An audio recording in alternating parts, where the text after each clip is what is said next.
Nous avons tous, dans notre inconscient collectif, cette image forte de Jésus qui marche sur nous. Mais pourquoi ? Il y a sans doute des références culturelles, mais pourquoi cette image reste en nous ? Si l'histoire de Jésus marchant sur les eaux reste gravée au plus profond de nos mémoires, ou même de nos inconscients, c'est peut-être parce qu'elle est à la fois invraisemblable, étrange, un homme qui marche sur l'eau, et aussi, bien sûr, parce qu'elle détient une vérité profonde. Cette histoire est d'abord une histoire de marin, où il est question de tempête, de péril et de salut inespéré. Cette petite histoire fait effet de vérité parce que, comme beaucoup d'histoires de marins, elle nous parle de cette tempête continuelle qui est, pour chacun de nous, le combat de notre vie. Vous le savez trop, pour garder cette image de tempête, nous passons notre existence à essayer de nous maintenir à flot. En tout cas, de ne pas trop nous laisser submerger. Alors concrètement, qu'est-ce qui se passe dans nos vies ?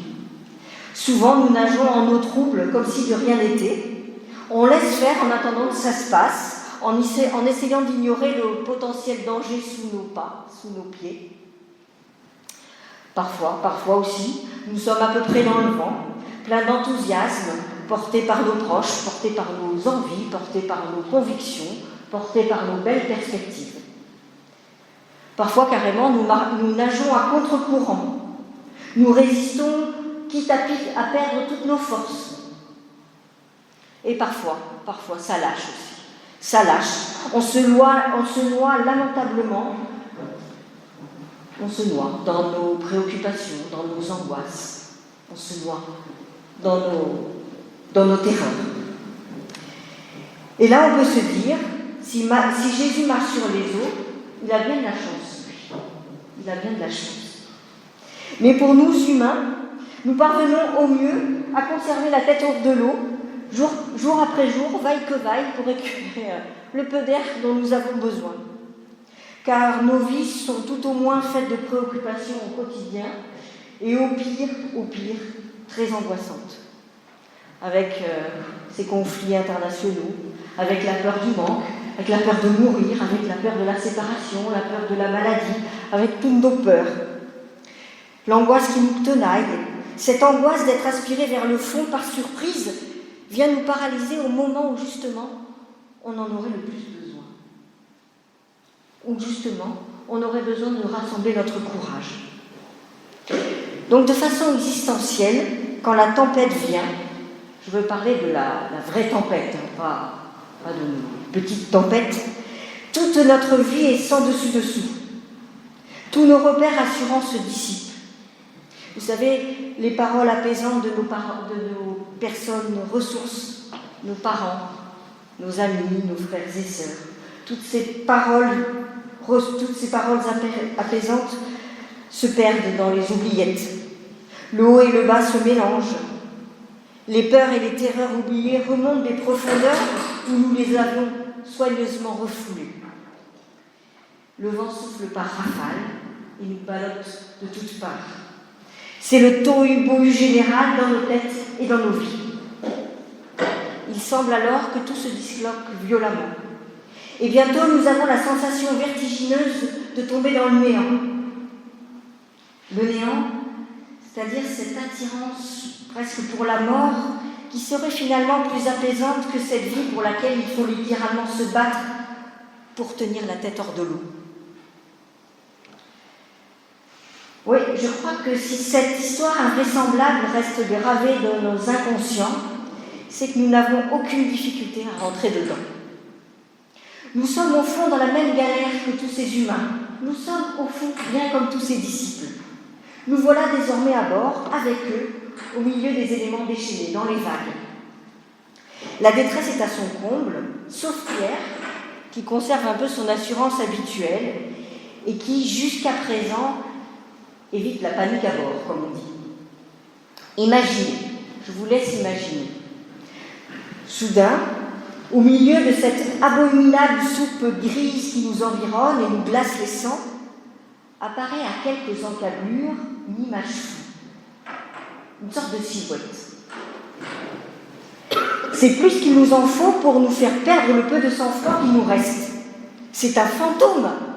Fantasma, nous dit le mot grec. Vous savez, un de ces êtres dignes du Loch Ness qui hante le fond du lac et profite des jours de tempête pour remonter à la surface et provoquer la perte des malheureux que nous sommes.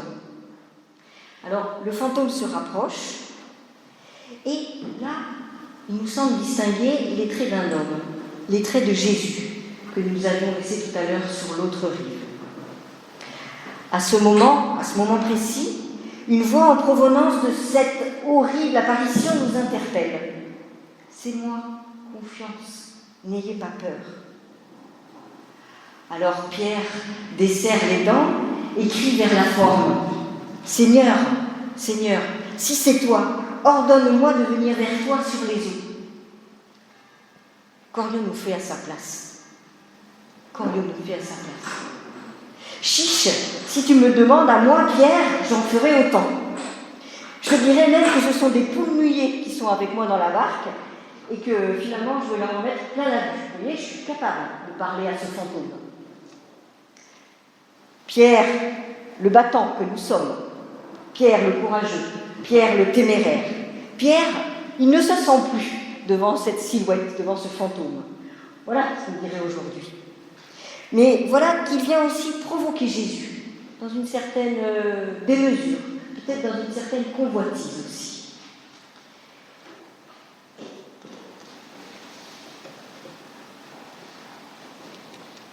Mais pour qui se prend-il, ce Pierre? Pierre fait comme beaucoup d'entre nous finalement. Pierre, il se prend un peu pour Dieu. Viens, lui crie la voix. Et notre Pierre de se jeter à l'eau. Donc ça ne pouvait pas manquer, le voilà qui coule à présent, saisi par la peur et le doute. Il n'a plus rien à faire, pour lui, il coule. Il a tout juste le temps de pousser un dernier cri, « Sauve-moi !» Seul apparaît désormais hors de l'eau, sa main tendue, et Christé qui continue à crier, « Sauve-moi !» Et nous qui sommes là, dans la barque, nous ne pouvons rien faire. Puis, le voilà tiré d'affaire. On les voit, ces deux mains, l'une saisissant l'autre. C'est une image dont nous nous souviendrons toujours. Ces deux mains qui se saisissent. Cette image a la force d'un symbole, celui de la confiance transmise de Jésus à Pierre, alors qu'il était englouti, en proie au doute et à l'angoisse de la mort. Confiance surtout en une parole rassurante. Homme de peu de foi, pourquoi as-tu douté? Alors, ces paroles ne sont pas un reproche, bien au contraire. Ces paroles veulent dire « Pierre, tu es comme tout le monde. Pierre, tu es un douteur, je ne sais pas si ça se dit. Tu es un pécheur. Tu ne savais pas à quoi tient ta foi, mais maintenant tu le sais, à cette main tendue qui t'a sauvé de la noyade. » Et là, il remonte dans la barque, comme par miracle. Le vent s'apaise, le grain s'apaise. Cette histoire est complètement invraisemblable. Mais les tempêtes que nous affrontons sont-elles vraiment semblables? Sont-elles vraisemblables plutôt? Qu'elles soient personnelles ou collectives? Je crois que les tempêtes que nous traversons sont peu vraisemblables. D'ailleurs, elles sont tellement peu vraisemblables qu'on se dit souvent « c'est pas possible, c'est pas vrai, c'est pas à moi que ça arrive, c'est pas possible ». Et pourtant, oui, on est dedans. Ces images-là, on les voit, on est dedans jusqu'au bout, on les voit, c'est pour nous. Et si notre vérité se joue quelque part, c'est bien dans la tempête, c'est bien dans ces moments-là. Cette histoire invraisemblable fait effet de vérité sur Dieu, sur Jésus, mais aussi sur notre humanité et sur notre monde. Aujourd'hui, nous le savons plus que tout, nous vivons dans un monde dont le calme et la paix ne sont vraiment pas une évidence. Pas du tout. Nous réalisons collectivement, finalement, que tout est bien précaire. D'un jour à l'autre, d'un moment à l'autre, tout bascule. Notre vie est bouleversée, exactement comme quand la guerre éclate. Un monde en état de tempête perpétuelle nous rappelle que rien n'est jamais gagné ici-bas. Et qu'il est difficile de rester à la surface, même quand le naufrage est collectif. Même quand le naufrage est collectif, il en est même presque plus difficile. Nous sommes seuls au milieu de la tempête, hommes, femmes de peu de foi, douteurs, présomptueux, souvent enclins à imiter Dieu, à vouloir être comme des dieux, à chercher à marcher sur les eaux par nos propres moyens. Dans ce passage, Jésus, confessé à la fin comme le Fils de Dieu, entend le cri de Pierre, même lorsque la confiance a disparu. Jésus entend l'appel de Pierre lorsque la réalité de la vie se fait vraiment la plus sombre possible. Nous assistons alors au cœur du message, c'est-à-dire le passage du doute à la confiance. Voilà l'inattendu, voilà l'inespéré, voilà la parole apaisante.